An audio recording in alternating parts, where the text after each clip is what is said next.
நம்ம ரெட்டோ ரெசிபீஸ்ல பிடி கருணக்கிழங்கு மசியல் எப்படி பண்றதுன்னு பார்க்கலாம். நான் ஒரு 4 கிழங்க நல்லா மண்ணெல்லாம் போற மாதிரி வாஷ் பண்ணி எடுத்து வச்சிருக்கேன். இதுவும் கருணக்கிழங்கு ஃபேமிலியை சேர்ந்தது தான். சேனக்கிழங்கையும் நம்ம கருணக்கிழங்குன்னு சொல்லுவோம். ஸோ சின்னதா இருக்கிறத பிடி கருணை அப்படின்னு சொல்லுவோம். இதுவும் யாம் ஃபேமிலி தான். இது மூழ்கிற அளவு தண்ணி எடுத்துக்கோங்க. அது கூட சின்ன துண்டு புளியை சேர்த்து நம்ம வேக வைக்கலாம் ஒரு விசிலுக்கு.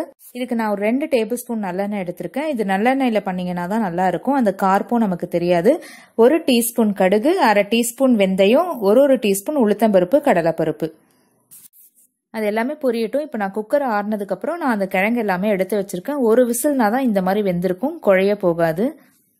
இப்போ கையிலயோ இல்ல ஃபோர்க்லயோ மசிச்சுக்கலாம். இது எல்லாமே வறுபடும் போது நீங்க 1/4 டீஸ்பூன் பெருங்காயம் சேர்த்துக்கோங்க. நான் கட்டி பெருங்காயம்ன்றதுனால ஒரு சின்ன துண்டு சேர்த்திருக்கேன்.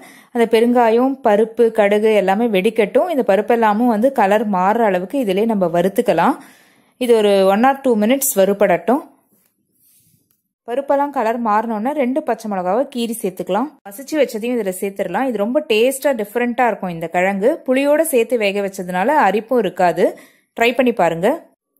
அதில் ஒரு 1/4 டீஸ்பூன் மஞ்சத்தூள் சேர்த்துக்கிறேன்.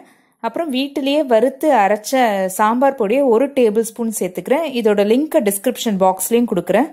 அதை அந்த எண்ணெயிலே நல்லா வதக்கிக்கலாம். அது வதங்கினதுக்கு அப்புறம் நான் ஒரு 200 ml 1 கப் புளி தண்ணியையும் சேர்க்கிறேன். நான் ஒரு சின்ன லெமன் சைஸ் புளியை ஒரு 1/2 மணி நேரமா ஊற வச்சிருந்தேன்.